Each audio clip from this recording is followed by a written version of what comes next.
Alan and I were inseparable from the moment we appeared in our mother's womb. Twins, born at the exact same moment, identical as 2 drops of water, like 2 peas in a pod. One mind shared between us. We could spend hours talking about how we'd become motorcycle racers, debating which one of us was stronger and which instant drink tasted the best. By the way, I recently bought a nostalgic box of snacks, and it included packets of powdered drinks from various brands. Just add water, as they say. Each one turned out to be an intensely sweet, sugary horror, smelling and tasting like something straight out of a chemical factory. I can't understand how we used to drink it by the liter and even eat it in its dry form, showing off our brightly colored tongues to each other afterward. For a long time, all of my brothers and my interests matched perfectly. We'd build forts out of blankets and chairs, and, like 2 wild puppies, we'd chase a ball around the yard until Mom would yell out the window, "Alfred! Alan! Time to come in!" As a kid, I thought our names were almost identical, only later learning that their full versions didn't sound similar at all and had nothing in common, just as my brother and I grew less alike with each passing year. It annoyed me. I'd been fixated on our similarities since childhood. But as the years went by, Alan grew tired of it. He wanted to be unique and, during serious arguments, would call me a failed copy. Later, he cooled down and promised never to say it again, but it always happened once more. Alan would sometimes call me his dim-witted brother or claim that between the 2 of us, he had all the brains. He wanted to seem more serious, and it especially annoyed him when I brought up anything mystical. I was fascinated by the mystical in our town. Such stories were everywhere. But my brother didn't believe a word of it, even when we met people who claimed to have witnessed things firsthand. If you mention ghosts or the supernatural one more time, he'd yell in frustration. More and more, he started saying I was an embarrassment to him. A rift was growing between us. The only thing that still held us together was our shared love of collecting. We were fanatical about gathering inserts, stickers, game pieces, and trading cards that came with gum. But I sensed that one day even this wouldn't be enough to keep us connected. It was November. Alan and I were walking home from school, excited about getting a new joke card from Alpha at the kiosk, one we hadn't yet added to our collection. We dreamed about the day when our huge stash of paper collectibles would skyrocket in value, making us millionaires. A cold wind pierced us to the bone, forcing us to huddle deeper into our matching jackets. There was no snow yet, but everything was coated in a thin layer of blue ice, and brown leaves were frozen to the pavement. The city looked like an old photograph, its colors barely holding on. A tall woman known as the Child Eater. Andy had recently told me that she almost swallowed him whole, but he managed to break free by smashing her head with his music player. Ahead, I saw Andy, trudging home with his backpack. He lived in the neighboring building, and I wanted to talk with him, but not in front of Alan. Alan would just start making snide comments, doubting every word he said. But Andy had been through a real nightmare. He was haunted by this horror. The tall woman, known as the Child Eater. Recently, Andy told me she nearly swallowed him whole, but he managed to escape by bashing her head with his music player. I couldn't even imagine what it's like to experience something so terrifying and be unable to prove it. Alan, go on home, I'll catch up soon, I said, and took off running to catch up with Andy. Hey! We agreed to go together, my brother shouted after me. He was probably hurt by my sudden departure in the middle of our conversation. But what could I do if Alan just wasn't into these kinds of topics? Hey, Andy, I said, catching up with him. How's it going? You didn't get a new music player yet? No, still saving up, he replied with a sigh. This guy loved listening to music, always dancing around in his headphones, impossible to get his attention.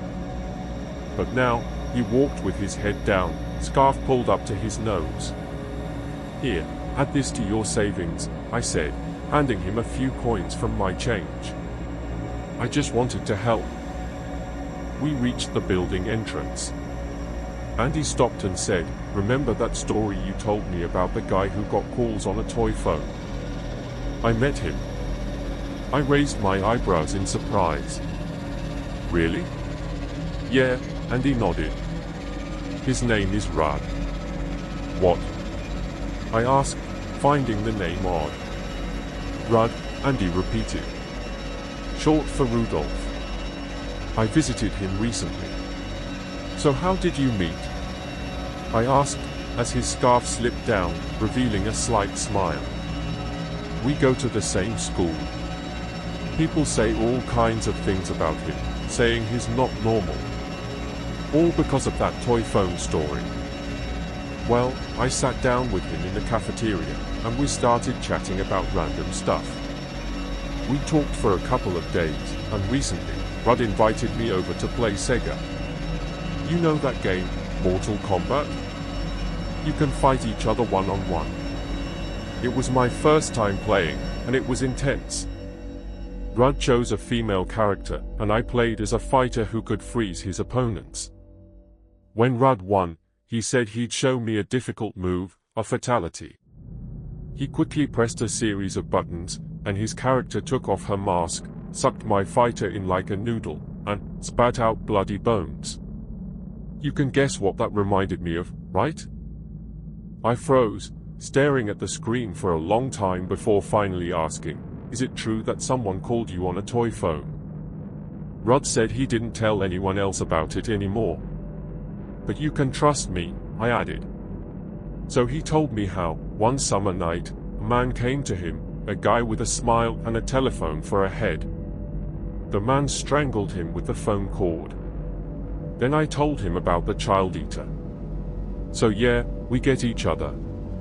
It felt strange, but as he spoke, I couldn't help feeling a flash of envy toward them. They had been through a lot, but now they could talk about these things endlessly and share their fears. Meanwhile, I had to put up with my skeptical brother's irritation every time I brought up something that seriously concerned me. If only I could catch just one glimpse of one of the monsters from the mysterious Snezhnaya Street. So many stories had been told about that place, a street that once existed, but everyone seemed to have forgotten. I decided to conduct a small investigation, just to sort out everything I'd heard over the past few months. To do that, I figured it would be helpful to get a city map. I knew they sold them at the city newspaper office. So, one Saturday after school, I headed over there. I climbed to the second floor of the old building, where the air smelled of dust and ink.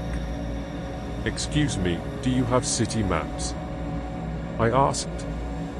A blonde-haired girl smiled, looked at me over her glasses, and pointed to the rolls lying on a side table. "Yes, right there." I took one and paid. She said she'd go to the accounting office to get my change and receipt. I sat down on a chair, nervously rubbing my hands. Suddenly, a familiar tall guy walked into the office. I'd seen him a few times in my building. He'd come to pick up the latest issues for delivery. "Hey there," I nodded. "Hi," he replied, hesitating slightly, as if he didn't recognize me at first. I couldn't resist asking, "Do you remember telling me about the demons on Snezhnaya Street? Do you think they're still there?" The delivery guy's expression turned serious. "Oh, it's you. I was there 2 years ago. There probably aren't any living people left by now." I sat down on a chair, nervously rubbing my hands. Suddenly, a familiar tall guy walked into the office. I'd seen him a few times in my building. He'd come to pick up the latest issues for delivery. "Hey there," I nodded. "Hi," he replied, hesitating slightly, as if he didn't recognize me at first. I couldn't resist asking, "Do you remember telling me about the demons on Snezhnaya Street? Do you think they're still there?" The delivery guy's expression turned serious. "Oh, it's you. I was there 2 years ago. There probably aren't any living people left by now. Walking across the vacant lot on the edge of the industrial zone, I suddenly saw a massive figure in the distance, its shape undefined. Thick, blobby legs, stubby arms, and a shapeless head, like a dense mass of images, quivered and swayed in place. I stopped, my heart pounding wildly. It was terrifying. But curiosity got the better of me. I took a few cautious steps forward, trying to make out the creature. It looked like a blob of blue jelly that had suddenly taken human form, with light shining through it. It didn't move. Maybe it was some kind of installation, I thought, or a strange sculpture, but my instincts told me it was something else entirely. I decided to get a little closer and stopped a couple dozen meters away. The street was empty, the trees frozen, and the only sound was the raspy breaths of my sore throat. And then, suddenly, the figure came to life. It lifted a foot off the pavement and took a step forward, its whole body quivering. I wanted to run, but my right foot seemed glued to the ground.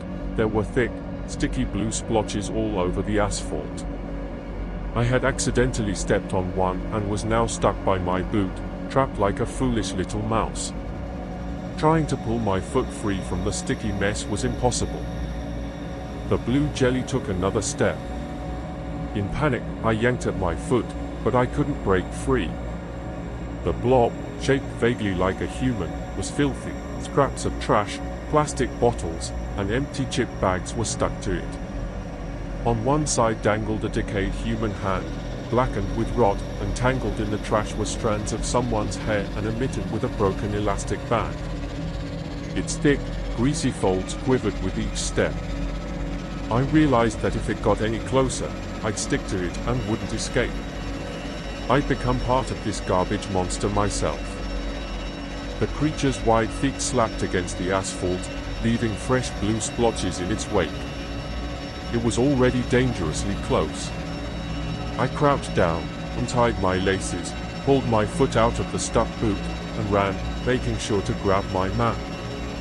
At home, I faced the inevitable interrogation. My parents, of course, noticed the missing boot. I had to lie, saying it tore right there on the street, inventing a ridiculous story about a detached soul. My brother, as always, added fuel to the fire, not missing the chance to tease me, but I ignored his jabs and mockery. Barely finishing my lunch, I locked myself in my room. The image of the sticky blue monster, covered in trash and human trophies, kept replaying in my mind. So, your dream came true. You happy now?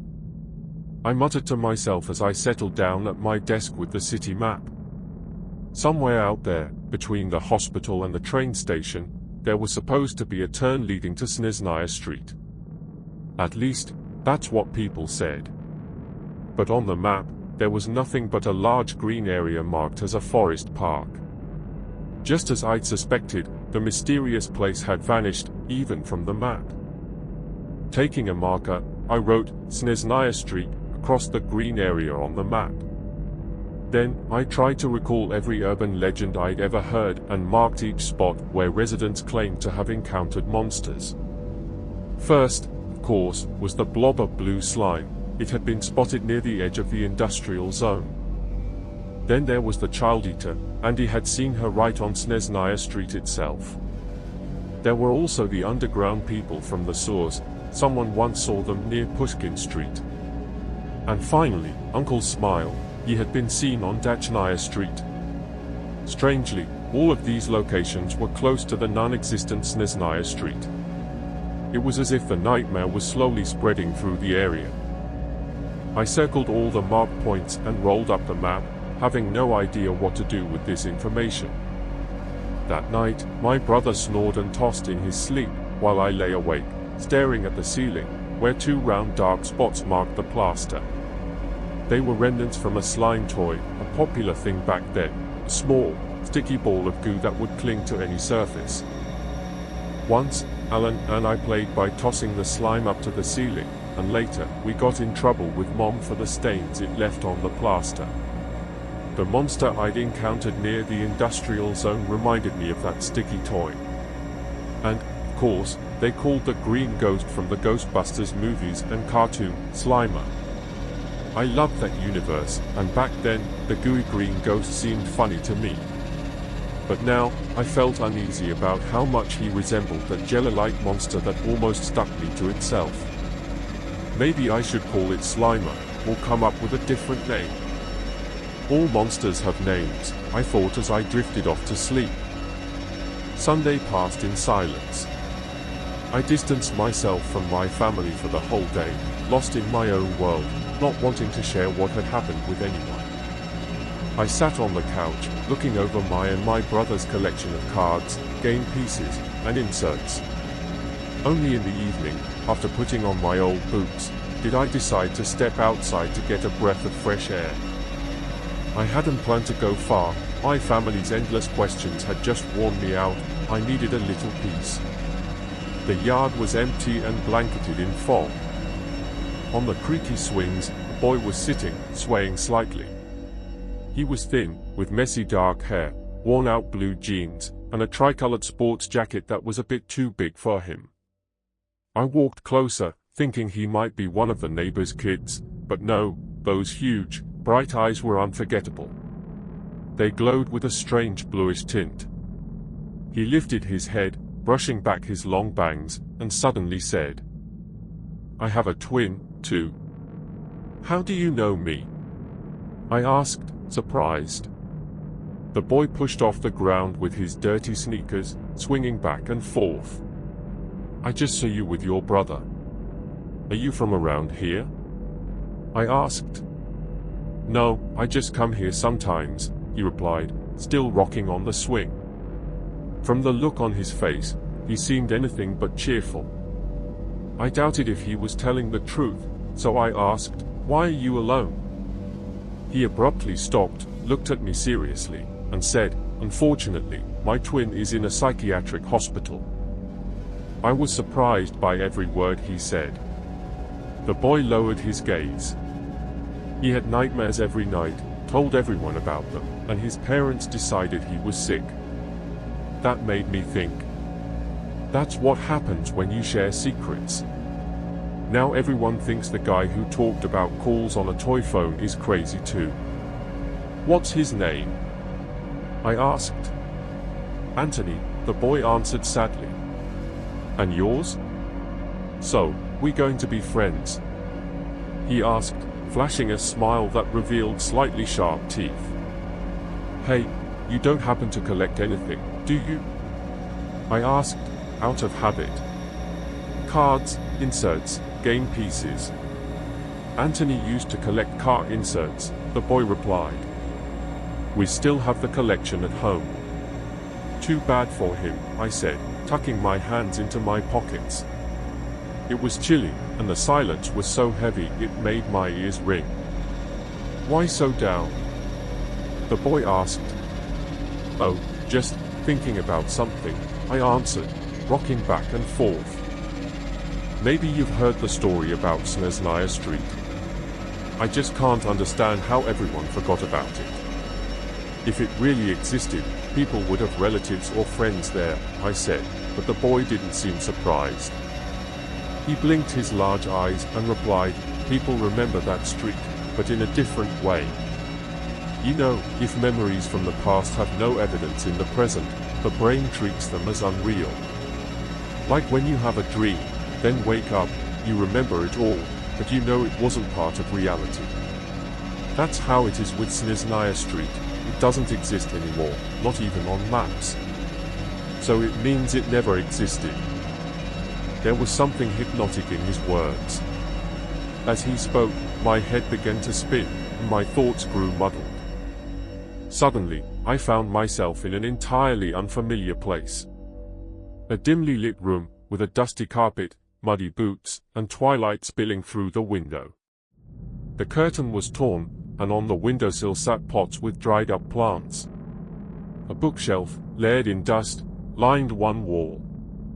By the cluttered desk, stacked with textbooks and notebooks, stood the same boy, rustling some papers, paying me no attention. Where am I? I asked, my voice trembling. The stranger turned, his face calm. You're at my place, he replied. You wanted to see Anthony's collection of inserts, didn't you? I don't remember how we got here, I admitted, surprised at my own memory lapse. It was as if there was a blank space in my mind. He smirked, as though this didn't surprise him in the least. It's like in a dream, you're somewhere, and then you're suddenly in another place. It happens. His words didn't reassure me. I walked over to the desk, where a stack of colorful inserts with cars and motorcycles lay, but they didn't hold my interest. My gaze landed on an open notebook at the edge of the desk. The square pages were filled with blue ink, and I couldn't help but start reading. Today I dreamed of a tall woman with an enormous mouth. She would snatch children off the streets and swallow them whole, then spit them back out. They say there are people living in the sewers who sweat acid, and because of this, their bodies are covered in burns. Their touch can kill. Nightmare number 1, the skin stealer. I dreamed of a monster that could peel off its own skin and wear someone else's, tearing it right off another person. Chills ran down my spine. What is this? I asked, barely managing to get the words out. Gosha kept a journal of his nightmares, the boy replied indifferently, looking at me. Your brother dreamed of all these monsters? I asked, seeking clarification. Brother, he smirked, his huge eyes flashing with a strange, almost inhuman gleam. I didn't say he was my brother. I said twin. And Anthony is human, like you. But he was always different. His dreams troubled him, and he believed that everything he saw in them was happening, not to him, but to his double in a mirror world. And he was right. Look over there, the boy said, pointing to the opposite wall. There hung a large rectangular mirror in a heavy frame, as big as a door. In its reflection, I saw only myself, staring at the cluttered desk. I have no reflection, the stranger said.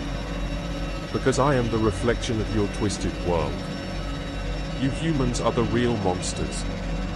Your rotten minds generate nightmares where souls suffer endlessly. Anthony talked about this, and that's why they locked him up in a mental hospital where there are no mirrors. And then, I came from there, bringing all his nightmares with me. Now, all of Snezhnaya Street belongs to me. You wanted to know my name? I am Reverse. That's what they call me. I thought it was just a nightmare, but no one stopped me as I stepped into the hallway. I stood still, and the door to the stairwell was open. I rushed down the steps, glancing back constantly, but the stranger was nowhere to be seen. Outside, I found myself on a grim street, blanketed in thick fog, without a single streetlight. I ran, with only one thought in mind: wake up, wake up, wake up. But the street never ended. Concrete buildings, abandoned playgrounds, dusty storefronts. I wanted to wake up and find myself at home, but everything felt far too real. My feet ached from pounding the asphalt, my lungs burned from the choking air. I ran until I came to a dead end. 3 concrete walls blocked my path. I slipped and fell to my knees. Bodies were stuck to the walls, boys and girls. Some had rotted down to the bone, while others looked recently dead. Their mouths were frozen wide open in a final scream, and their tense postures suggested they had struggled desperately to pull themselves free from the sticky blue mass holding them. Amid this horrifying display of human bodies stood the blue, jelly-like monster. I wanted to scream in terror, to call for help: Mom, Dad, my brother, anyone who could pull me out of this nightmare. But the gelatinous monster remained motionless. Suddenly, hard, glass-like fingers clamped down painfully on my shoulders. Nearby, a cold voice spoke. You know, Anthony called him the jelly. Clever, don't you think?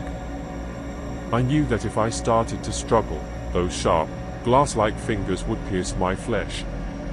So, with a trembling voice, like a child, I whispered, "Mom. Mom, help me." "Do you want to join his collection?" the cruel voice whispered in my ear. I shook my head, staring at the gelatinous monster and the bodies stuck to the walls. No, I don't want to." "Then why were you poking around?" the stranger asked. "Why did you stick your nose into my business?" "I won't do it again. I promise," I stammered, terrified. "Good," he said, patting my shoulder. "But you'll still be of use to me. You'll tell everyone and show them how dangerous curiosity can be. That will make you unforgettable." With those words, the stranger grabbed my face. His fingers, sharp as shards of glass, dug into my cheek. I screamed, and my vision darkened from the pain. He left long, deep wounds on my face. "Now you can go," he said, and shoved me hard in the back. I fell to my hands and knees and suddenly realized I was back at the playground near our house. It could have all been a horrific vision, but blood dripped from my face onto the ground, and the deep cuts on my cheek throbbed with pain. From that day on, it was easy to tell my brother and me apart. People recognized me by the scars on my face.